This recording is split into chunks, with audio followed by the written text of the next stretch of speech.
हरे हरे कृष्णा. कृष्णा. प्रेक्षक हो, आपले गीता जीवनीमध्ये स्वागत आहे. भगवद्गीता जशी आहे तशी, अध्याय 3, श्लोक क्रमांक 26. न बुद्धिभेदं जनयेत् अज्ञानां कर्मसंगिनां जोषयेत् सर्वकर्माणि विद्वान् युक्तः समाचरन्. भाषांतर. नियतकर्मांच्या फलामध्ये आसक्त असणाऱ्या अज्ञानी मनुष्यांचे मन विचलित होऊ नये म्हणून विद्वान व्यक्तीने त्यांना कर्म थांबविण्यास प्रेरित करू नये. या उलट भक्तिभावाने कर्म करून त्याने त्या लोकांना कृष्ण भावनेच्या यथावकाश विकासासाठी सर्व प्रकारच्या कार्यांमध्ये युक्त करावे. प्रेक्षक हो, सर्व कर्मकांडे, सर्व प्रकारचे यज्ञ, सर्व वेद यांचा सर्वांचा उद्देश आणि आपल्या प्रत्येकाच्या जीवनाचे अंतिम ध्येय आहे भगवान श्रीकृष्णांना जाणून घेणे, त्यांच्या प्रसन्नतेसाठी कष्ट करणे. उदाहरणार्थ, एकदा एका ठिकाणी बांधकाम चालू होते आणि त्याच्या बाजूने एक माणूस जात होता. त्याने पाहिलं की रविवारच्या दिवशी काही लोक त्या ठिकाणी बांधकामाचे काम करीत होते. म्हणून कुतूहलापोटी तेथे जाऊन तो विचारू लागला. त्याने पहिल्या माणसाला विचारलं की रविवार असून सुद्धा तू कसा काय कामावर आला आहेस. त्यावर तो पहिला मनुष्य म्हणाला की काय करणार, पोटा पाण्यासाठी करावंच लागतं. मग तो दुसऱ्या माणसाकडे गेला, त्याला विचारलं की रविवार असून सुद्धा तू कसा काय कामावर आलास. त्यावर तो म्हणाला की आज रविवारची सुट्टी आहे, पण मला काहीतरी विस्मयकारक तयार करायचं आहे, म्हणून मी मेहनत करतो आहे आणि लोकांना प्रभावित करण्यासाठी येथे काम करतो आहे. तिसऱ्या माणसाला विचारलं तू काय करतोयस. तेव्हा तो म्हणाला की मी आयुष्यभर नेहमी स्वतःसाठीच काम केलं. एकदा ना मला एका साधूने सांगितलं की तू जे काही करतोस ते सर्व ज्या भगवंतांनी पुरवलं त्या श्रीकृष्णांसाठी, त्यांना धन्यवाद देण्यासाठी म्हणून काही करतोस की नाही. त्यांच्यासाठी वेगळं काही करण्याची आवश्यकता नाही, तर तू जे काही करतोस तेच त्यांची सेवा म्हणून केलंस तरी त्या कर्मांमध्येही तुझं पोट भरणार आहे आणि परमेश्वर तुझ्या त्या सेवेने प्रसन्नही होणार आहे. म्हणून त्या दिवसापासून मी सुट्टीच्या दिवशीही काम करतो. माझ्या मनामध्ये एकच विचार आहे की परमेश्वरासाठीही एक सुंदर मंदिर बांधावं. तर प्रेक्षक हो, बाह्य दृष्टीने तिघेही एकाच कन्स्ट्रक्शन साईटवरती सुट्टी न घेता काम करतात, पण एक पोटासाठी काम करतो, तर दुसरा काहीतरी विस्मयकारक तयार करून दाखवण्यासाठी काम करतो, तर तिसरा माणूस मात्र परमेश्वराच्या प्रसन्नतेसाठी काम करतो. त्यामुळे मेहनत करणं चुकीचं नाही, उलट आळस करणं चुकीचं आहे. आपण सगळ्यांनी मेहनत करायला हवी, पण ती मेहनत फक्त उदरनिर्वाहासाठी किंवा दुसऱ्यांना काहीतरी दाखवण्यासाठी नाही, तर परमेश्वराच्या प्रसन्नतेसाठी करायला हवी. अशा प्रकारे अज्ञानी इंद्रिय तृप्तीमध्ये गर्क असतो, तर विद्वान भगवंतांशी जोडलेला असतो. एखाद्याची विद्वत्ता भगवंतांची शरणागती स्वीकारण्यामध्येच आहे. प्रेक्षक हो, आपण या गीता जीवनी शृंखलेमार्फत भगवद्गीता समजून घेण्याचा प्रयत्न करतो आहोत. ती वाचतो, त्याप्रमाणे आचरण करण्याचा प्रयत्न करतो, भगवंतांचा भक्त बनण्याचा प्रयत्न करतो. परंतु बऱ्याचदा असं होतं की आपण भक्तिमार्गावर असताना इतर भौतिकवादींना कदाचित ते स्वतःच्या इंद्रियतृप्तीसाठी, स्वतःच्या भौतिक इच्छा पूर्ण करण्यासाठी घेत असलेल्या कष्टाबद्दल आपण नकारात्मक बोलून निराश करू शकतो. भगवान श्रीकृष्ण येथे सांगतात की असे करू नका.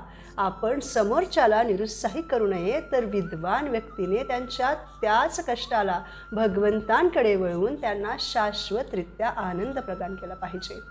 उदाहरणार्थ, जदुराणी नावाच्या एक भक्त भक्तीमध्ये येण्या अगोदर खूप छान पेंटिंग्स करायच्या.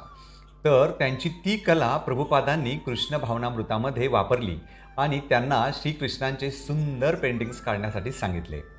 त्याचप्रमाणे सत्स्वरूप महाराज हे अगोदर एक उत्तम लेखक होते. त्यांना श्रील प्रभुपादांनी भगवंतांच्या भक्तीच्या प्रचाराकरिता लिखाण करण्यासाठी प्रेरित केले. प्रेक्षक हो, आपणही तसे करण्याचा प्रयत्न करावा असे भगवंत सांगतात.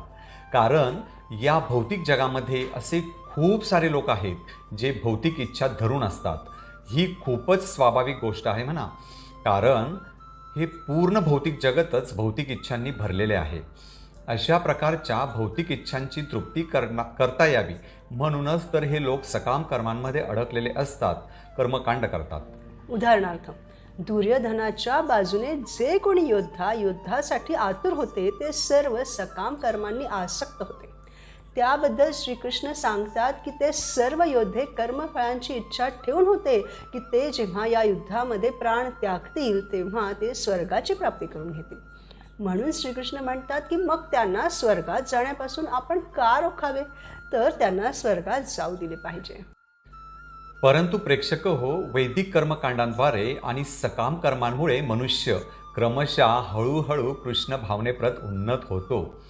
उदाहरणार्थ, काही लोक असे असतील की ज्यांनी पूर्वजन्मी भगवंतांची भक्ती केली असेल आणि आता राहिलेली भक्ती करण्यासाठी प्रयत्नशील असतील, किंवा काही लोक या जन्मामध्ये इतके बुद्धिमान असतील की तेही भगवंतांची भक्ती करण्यास सुरुवात करतील आणि पुढे आध्यात्मिक जीवनामध्ये प्रगती करतील.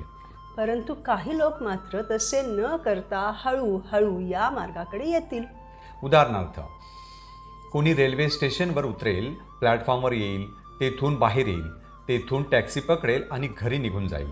तर कोणी असाही असेल की रेल्वे स्टेशनवर येईल, प्लॅटफॉर्मवर उतरेल, इकडे तिकडे बघेल, काही वेगवेगळी दुकाने असतील तेथेही जाईल, तेथे थोडेफार खाईल, त्यानंतर रेल्वे स्टेशनच्या बाहेर येईल, त्या शहराला सगळ्या बाजूने वेगवेगळ्या दृष्टिकोनातून पाहिल, काही फोटोज काढेल, काही सेल्फीज काढेल आणि त्यानंतर रिक्षा किंवा टॅक्सी पकडेल आणि मग अगदी 2 तासानंतर तो घरी पोहोचेल.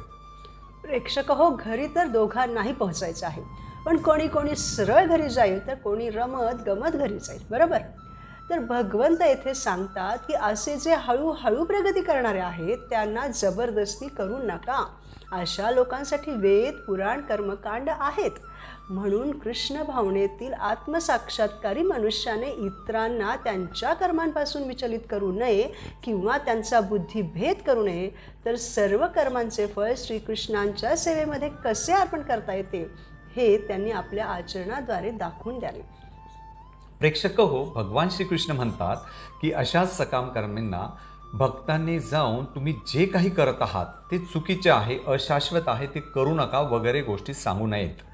तर त्याने त्यांच्या बुद्धिमत्तेचा उपयोग करून हळूहळू त्या संबंधितांचे निरीक्षण करावे की ते कोणत्या गोष्टीमध्ये निपुण आहेत, त्यांच्यामध्ये अशी कोणती गोष्ट आहे की जी त्यांच्यामध्ये बदल घडवून आणण्यासाठी उपयोगी पडेल, आणि हळूहळू त्या भक्ताने त्यांचे कौशल्य कृष्ण भावनामृतामध्ये वळविले पाहिजे.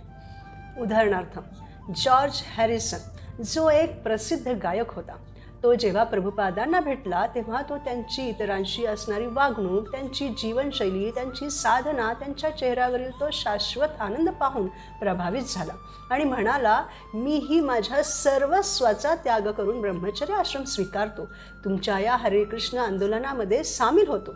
तेव्हा प्रभुपाद याच श्लोकाचा दाखला देत त्याला म्हणाले की तुला शाश्वत आनंदी राहण्यासाठी ब्रह्मचर्य आश्रम स्वीकारण्याची आवश्यकता नाही किंवा तुझं सर्वस्वही सोडून देण्याची आवश्यकता नाही, तर तुझ्याकडे जी संगीताबद्दलची जाण आहे, जे तुझे कौशल्य आहे, वाद्य प्रतिभा आहे, ती तू भगवंतांच्या सेवेमध्ये लावलीस आणि त्याद्वारे भगवान श्रीकृष्णांची सेवा केलीस तरीही तू शाश्वत आनंदी होशील.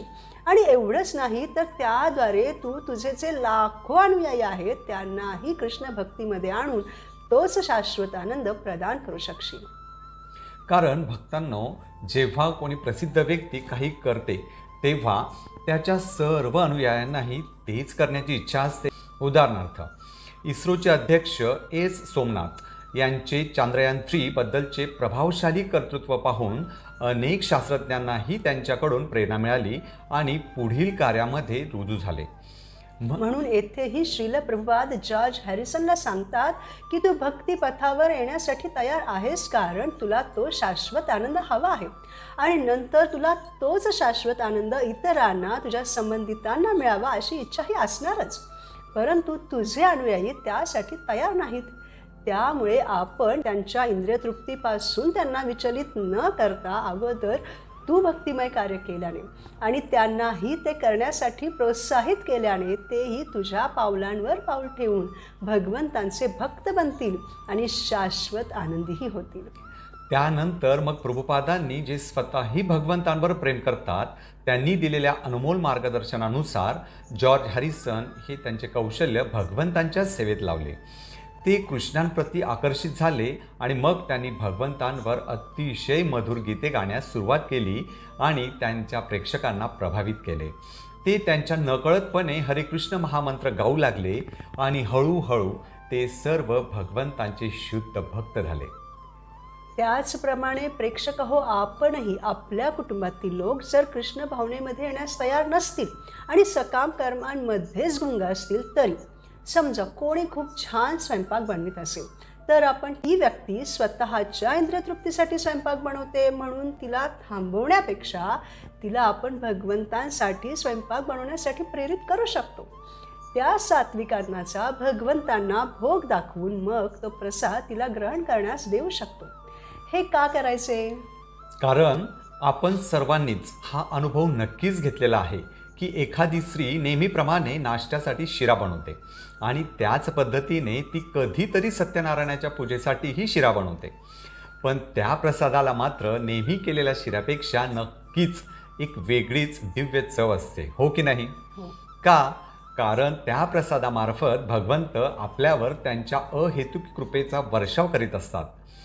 भगवंतांच्या दिशेने आपण आपले एक पाऊल उचलले तर भगवंत आपल्या त्या छोट्याशा प्रयत्नाला प्रतिसाद म्हणून 100 पटीने जास्त आपल्यावर त्यांच्या कृपेचा वर्षाव करतात. इतके ते दयाळू, कृपाळू, भक्त वत्सल आहेत. प्रेक्षक हो, 1965 मध्ये जेव्हा प्रभुपादजी प्रचारासाठी परदेशात गेले होते तेव्हा हिप्पी लोक त्यांचे अनुयायी झाले होते. ज्यांनी त्यांचे घरदार सोडून दिले होते ते कोणत्याही संस्कृतीचे पालन करीत नव्हते. पण अशा लोकांमधून सुद्धा प्रभुपादांनी त्यांचे कौशल्य, त्यांचे कलागुण जाणून त्यांना हळूहळू भगवंतांच्या सेवेमध्ये लावले आणि त्यांना शाश्वतरित्या हॅपी बनवले. म्हणून एखाद्या भक्ताने एखाद्या सकामकर्मीला असेच प्रोत्साहित केले पाहिजे की तुम्ही जे काही कार्य करीत आहात ते श्रीकृष्णांना समर्पित करून करा. अशा प्रकारे तो क्रमशः प्रगती करून भक्तीमध्ये स्थित होईल. कृष्ण भावनेमध्ये अल्पशीही प्रगती केलेला मनुष्य वेदोक्त कर्मकांडांवर अवलंबून न राहता प्रत्यक्ष भगवंतांच्या सेवेत संलग्न होऊ शकतो. उदाहरणार्थ, जर एखादा मनुष्य पूर्णपणे भौतिक जीवनामध्येच गुंतलेला आहे आणि त्याला जर एखाद्या भक्ताने सांगितलं की आम्ही ना यावर्षी जगन्नाथपुरीला रथयात्रेला जाणार आहोत, तुम्ही पण चला, पूर्ण कुटुंबाला घ्या, आणि फिरण्याच्या उद्देशाने त्याही मनुष्याने संमती दिली आणि ते सर्वजण जगन्नाथपुरीला रथयात्रेला गेले. त्या भौतिक मनुष्याने ती रथयात्रा बघितली, त्या रथाला स्वतःकडे खेचले आणि एक दिव्य अनुभव अनुभवला, शरीरावर रोमांच उभे राहिले, तर नक्कीच त्याच्यामध्ये आंतरबाह्य बदल घडणारच. अशी खूप सारी उदाहरणे आहेत. आणि मग अशा भाग्यशाली व्यक्तीला कोणत्याही प्रकारचे वैदिक कर्मकांड करण्याची आवश्यकताच राहत नाही, तर तो त्या सर्व कर्मकांडांच्या वर प्रगत होतो.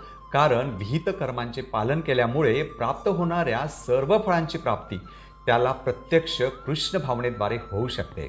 म्हणून प्रेक्षक हो, जीवनात आनंदी राहण्यासाठी आपण इतर कोणतेही कर्मकांड करण्यापेक्षा प्रत्यक्षपणे भगवान श्रीकृष्णांची पूजा केली पाहिजे आणि त्यासाठी हरे कृष्ण महामंत्राचा रोज नियमितपणे जप केला पाहिजे. पुढील भागात आपण भगवद्गीतेच्या 3ऱ्या अध्यायातील पुढील श्लोकांवर मनन करू.